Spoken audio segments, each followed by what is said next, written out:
Any further witnesses, evidence, or testimony, sir? Judge, I'd like to call Sarah Boone. Sarah Boone, the woman accused of zipping her boyfriend up in a suitcase and filming him as he struggled for air, says her interview with police should be thrown out. She testified in court this week that her rights were violated and that she didn't understand what was going on inside that interrogation room. You got everything you need to know from the Florida defendant's most recent court hearing. Welcome to Sidebar, presented by Law&Crime. I'm Elizabeth Millner, in for Jesse Weber. The case against 46-year-old Sarah Boone is finally getting closer to a trial in Orlando, Florida.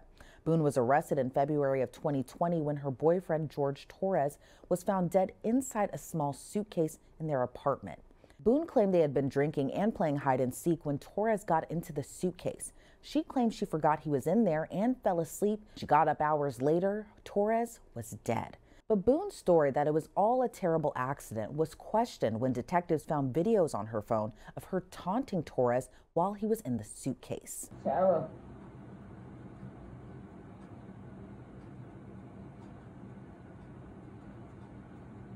For everything you've done to me. Sarah. For everything you've done to me. Sarah. Thank you. Jury selection is expected to begin in the case next week, so the attorneys have been hammering out last-minute motions with the judge, including wanting to throw out an interview Boone did with police after Torres was found dead, as well as a motion to allow Boone to wear makeup and civilian clothes during trial. So let's take you back to February of 2020. When the investigation first started, Orlando detectives spoke with Boone at the scene in their police car, and she agreed they could take her phone. She claims when she contacted them to get her phone back the next day, they tricked her into coming to the station for an interview where her attorney argues she wasn't properly Mirandized. Here's some of what she had to say in that 2-hour interview. My intention was not to leave him in there. Please understand that. My intention was not to leave him in there. But you went upstairs thinking that he could get himself Yes. out, but the video shows That's at what I no told point you. can I see his fingers. He'll be up here any minute. And then 30 minutes later, he didn't show. And he's telling you And I he didn't can't wake breathe. up. Do you think not he's able to get out. joking? You told me he was laughing, and We were the before. video, there's no When we laughing. first got in there, both of us were. So how long was he in there for? Like, this video is at 11:12 when it starts, so was he in there for like a long time prior to recording this? No. No. So it goes from funny to no longer funny, But and I you're didn't, the only one laughing. But I didn't think that he was, like, panicky. Like, So pushing up on a suitcase saying, Sarah, Sarah, Sarah, I can't breathe. George has done that in the past before, too, where it's just like he thinks that he's woe is me kind of thing, where it's like, I don't Well, he's think, never been locked in a suitcase. That's No. where he couldn't get out. So it's kind of, I thought it was And the you know boy the oxygen crying is wolf, something. crying wolf kind of thing. Okay. And again, my plan. But nowhere in there is he laughing, is he joking. He is begging. And you're the only one laughing. Okay. And you're the only one saying derogatory comments. Like you're mad. No.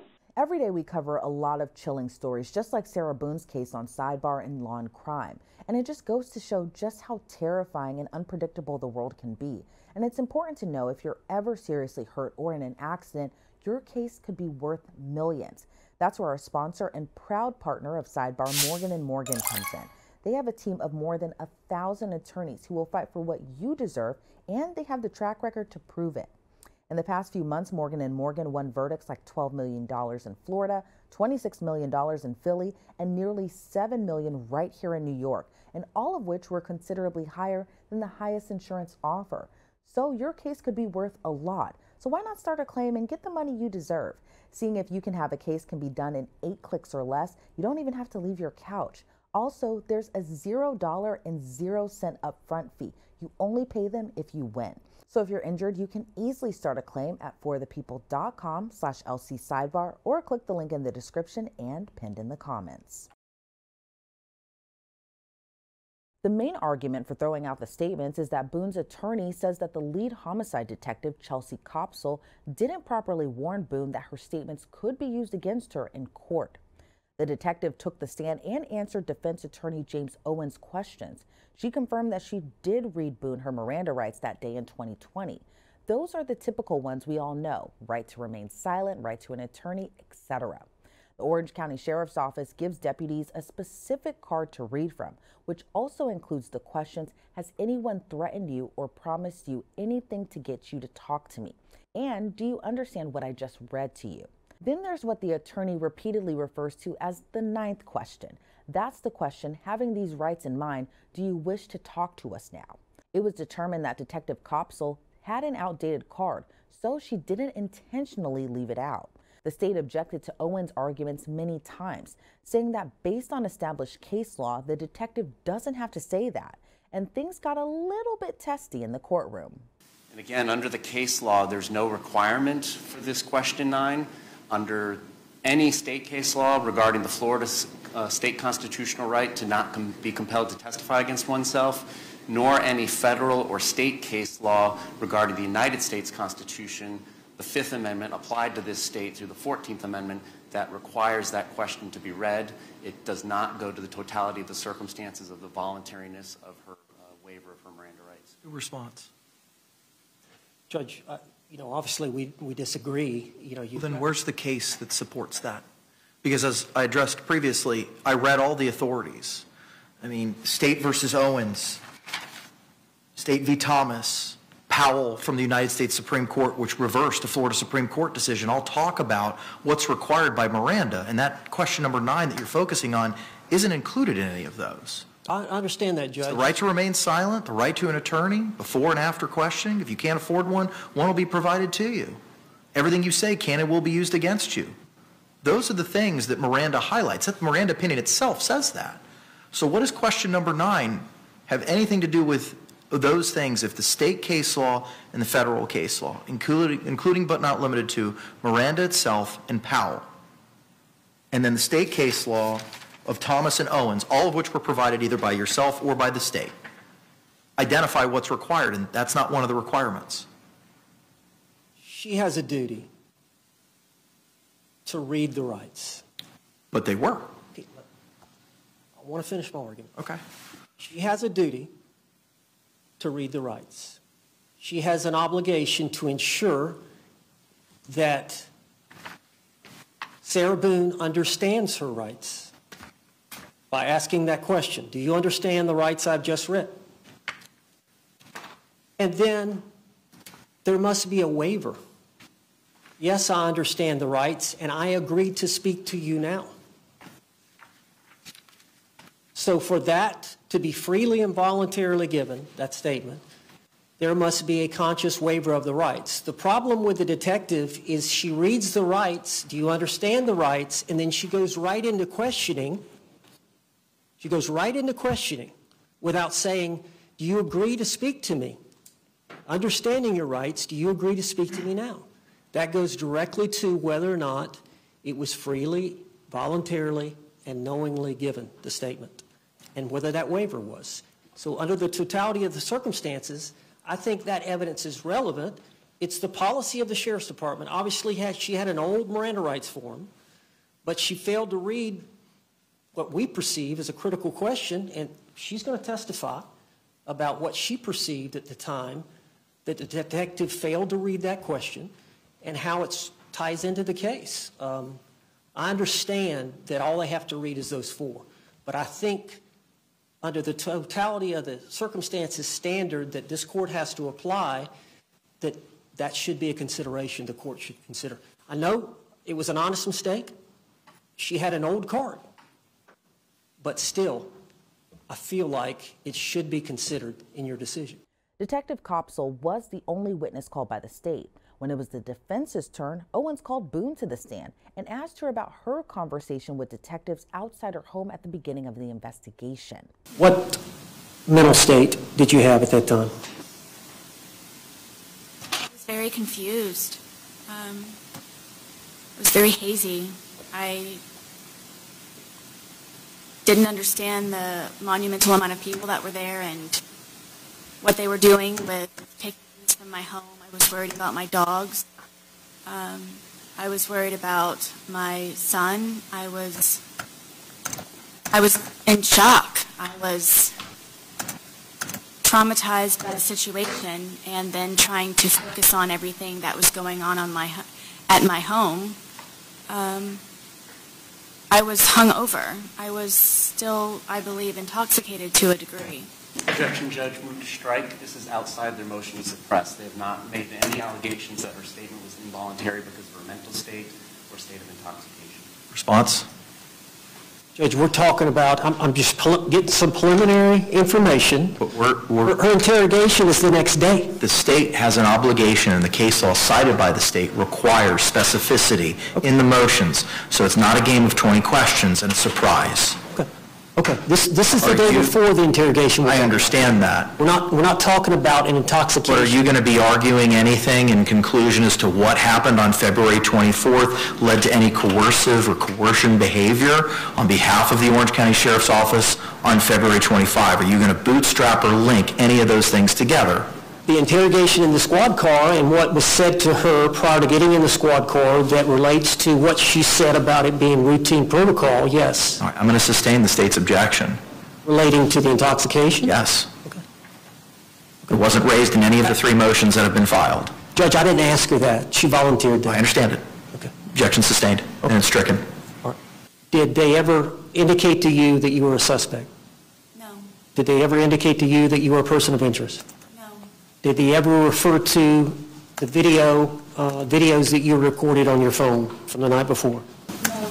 Boone testified that she stayed with her ex-husband and son that night at his home, then got in contact with Detective Copsell. Did y'all have a discussion about your phone? Yes. Can you elaborate on that discussion? She told me that I needed to come down to the sheriff's department because she was pregnant and asked me if I remembered about when I was being pregnant, and it would just be a lot easier for her if I were to arrive at the sheriff's department to pick up my phone. Was there any discussion about you being interrogated at the sheriff's department? No. Was your understanding the sole purpose of you going to the sheriff's department the next day was to pick up your phone? And the sole reason for the change in plans from them bringing the phone to you was because Detective Copsell was pregnant and not feeling well? Correct. So the next afternoon, did you drive to the sheriff's department? I did. Tell us, when you parked your car, where you went, what happened? I parked my car and left everything as regular in my car and walked through the front door and went to the window asking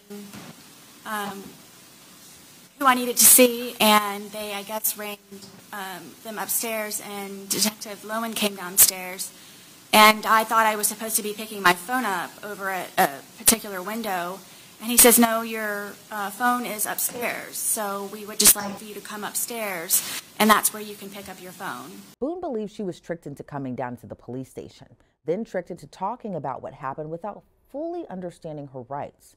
After Boone's testimony, her defense attorney as well as the prosecutor made oral arguments to the judge. Judge, law enforcement, after they get a valid waiver of rights, that I'm not going to be silent, that I'm going to answer questions, go ahead, ask me and I'll answer the questions. Once that happens, law enforcement is trying to get a confession. Law enforcement is trying to get admissions that they can later use at trial to impeach the defendant and convict him. The law allows law enforcement at that stage to use deception, to lie, to trick. We found the murder weapon. It's got your DNA on it. Your co-defendant has come in here and confessed and implicated you. All those techniques, when it's really deception, they don't have the DNA, they don't have the murder weapon, they don't have the co-defendant, can be utilized to obtain a confession or an admission of guilt. But prior to Miranda, you cannot deceive. prior to Miranda, you cannot trick. That right is fundamental. You cannot be compelled to incriminate yourself. You cannot be forced to talk. It's got to be free will and a choice. And so you can't seduce or coerce someone into giving a statement. And the law is clear. When that happens, we've got to punish law enforcement to correct that type of misuse behavior. It's illegal. So you got Detective Kopsel on the one hand.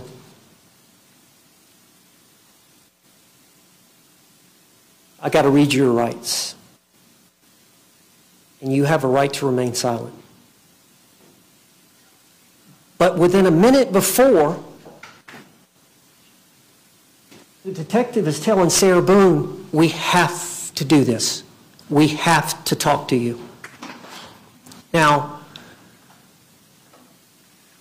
that's confusing. That's deceptive.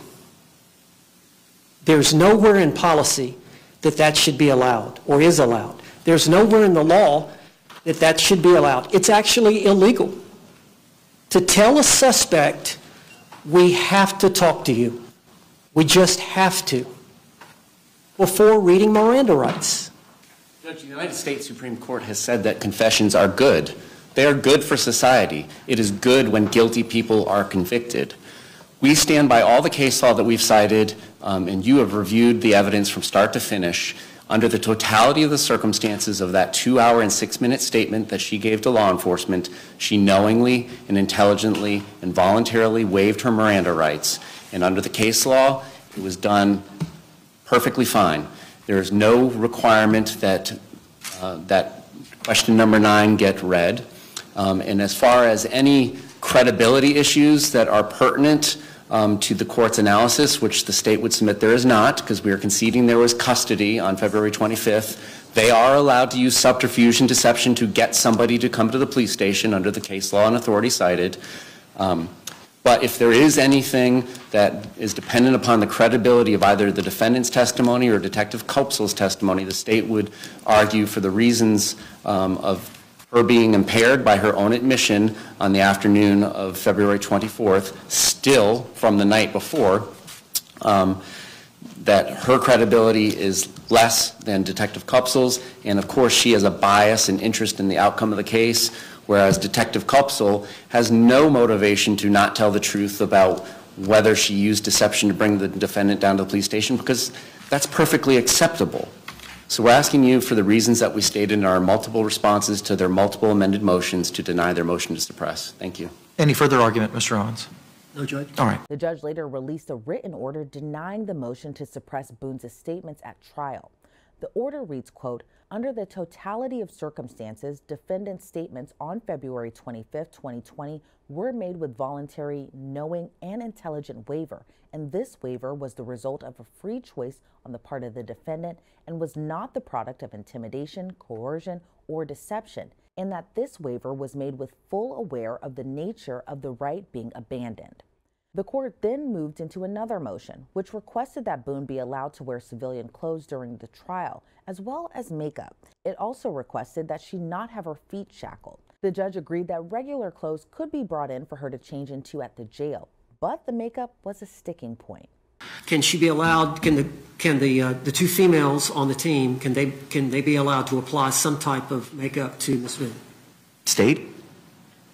We don't have any dog in this fight. I've never heard of it happening. That doesn't mean it's not permissible, but... If you want to try to do it here in the courtroom, that's fine. But be advised that, when we start court, we start court.